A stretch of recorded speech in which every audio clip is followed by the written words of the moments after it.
बुरी खूब दौड़ाइছে এটা মানে খুব দৌড়াইছে जास्ती प्रॉब्लम भाई जेरलिन साहब स्लिंग है ना स्लिंग कंप्लीट होने से उतरेगा भाई स्लिंग स्लिंग और साहब होता है स्लिंग ऐसा এই কামড় দেব রে খাতরা সাপ বাবা কিরকম দেখা যায় আইসা গেছে ভাই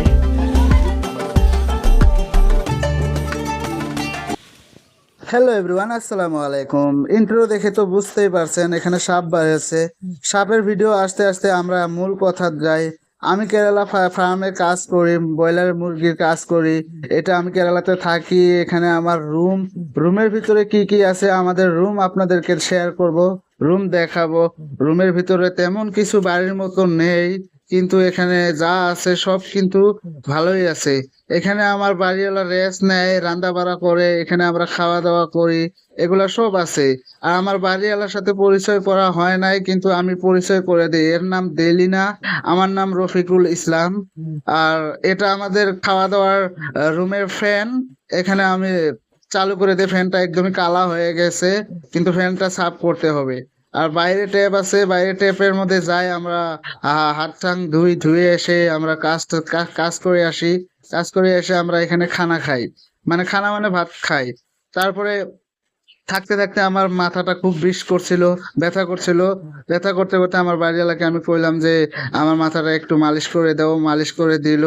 মালিশ করে দিতে দিতে এখন মূল কথা হলো আমরা কেরালাতে কাজ করি মুরগি কাজ করি এক পিস মুরগির রেট আমাদেরকে 3 টাকা করে দেয় 3 টাকা করে দিলে মুরগির 10,000 মুরগির আমরা কাজ করি 10,000 মুরগির কাজ করলে 30,000 টাকা মাসে বেতন পাই আপনারা চাইলে আসতে পারবেন ভিডিওটা স্কিপ করবেন না পুরোপুরি দেখবেন দেখলে আপনাদেরই লাভ হবে যাদের কাজকর্ম নাই তারা আমার সাথে কন্ট্যাক্ট করতে পারবে আর ওইখানে আমাদের রান্না বাড়া করতে করতে আমাদের এইখানে রবার তোলার মানুষটা এসে গেছে রবার তুলবে আমাকে বলছে যে এটা কিসের জন্য ভিডিও করো আমি বললাম ব্লগ ভিডিও করি এটা ফ্যামিলি ব্লগ করি আমার একটা চ্যানেল আছে তার জন্যে উনি বলছে ঠিক আছে হয়ে যাবে তুলো কোনো অসুবিধা নাই তো এরকম তুলতে তুলতে রবার তোলা হয়ে গেছে তো রবার তোলার ভিডিওটা আপনাদেরকে শেয়ার করে দিলাম এই যে রবার এইভাবে তুলতে হয় তো তোলার পরে তো এইভাবে বালতিতে শুকান রবার নিয়ে যায় তারপরে এই যে আমরা 6টা ফার্ম আমরা করি ফার্মের কাজ খুবই সুন্দর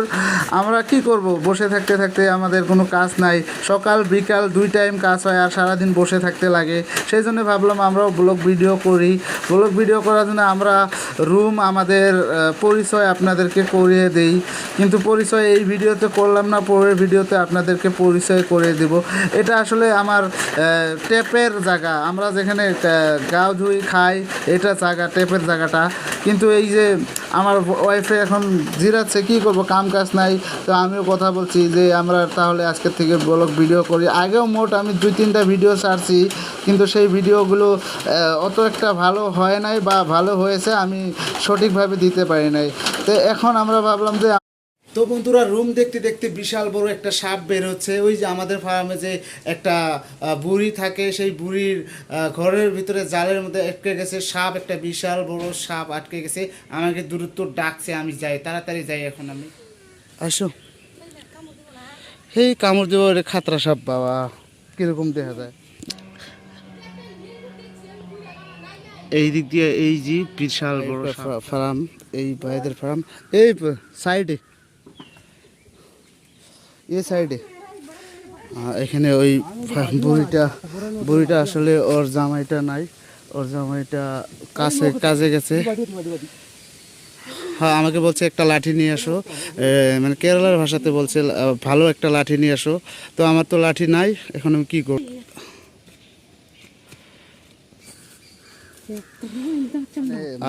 সাপটা একদমই মানে এই গায়ের রংটা একটু চকরা আছে সেটাই বলছে যে এটা বিষাক্ত সাপ এরকম এর আগেও সাপ বের হয়েছিল এই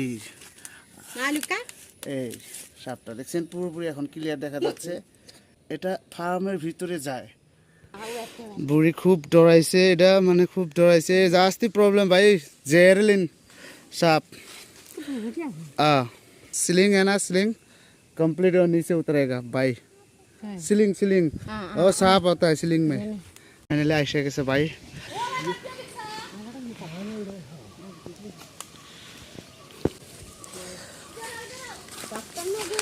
সাইডে ও এ আসতে প্রবলেম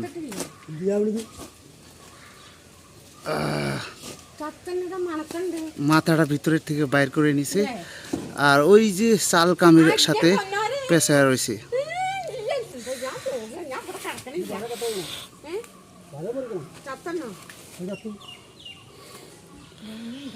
আসলে এই সাপটা কি সাপ আপনারা বলে দিবেন, কমেন্ট করে জানাবেন।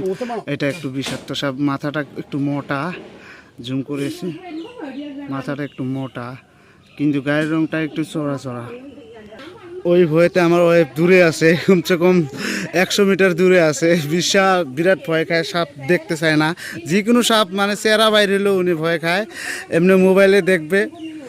উনি এসে জাল কাটবো ভাই সুপারে ভাই, এ জাল কাটনে গেলে ভাই সুপারে।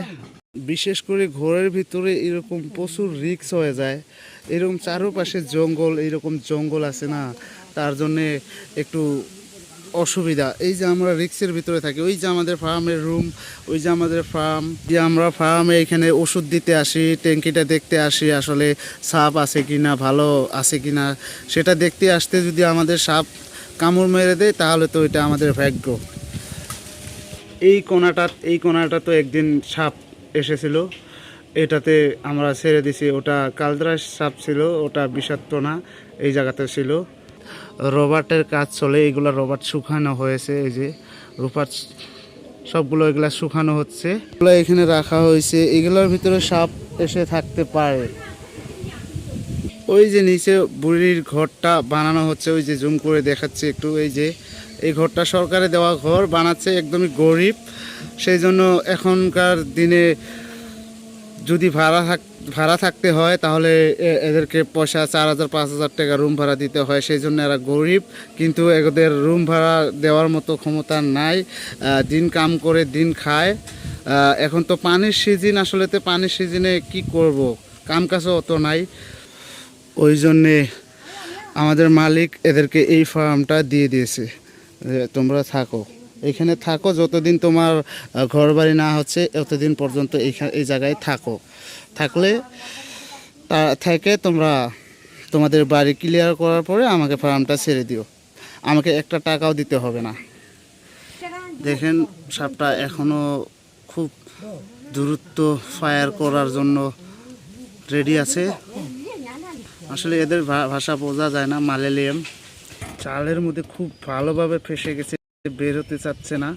আর এটাকে এখন কিভাবে ছাড়াবো বোঝাই যাচ্ছে না। রুমের ভিতরে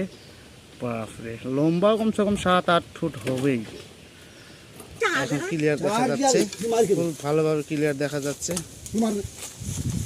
আমাদেরও একটু রিস্ক, এই যে আমরা এই রাস্তা দিয়ে আপ ডাউন করি, ওই যে আমাদের ফার্মে যাই, ওখানে ঝাড়ু মারা হচ্ছে, আমাদের প্রচুর রিস্ক। আমরা যে কোন দিন হঠাৎ করে পড়ে যাব সাপের মুখোমুখি, এতটা রিস্ক নিয়ে আমরা চলি। কি করব, বাট কামাই করতে গেলে চলাই লাগবে।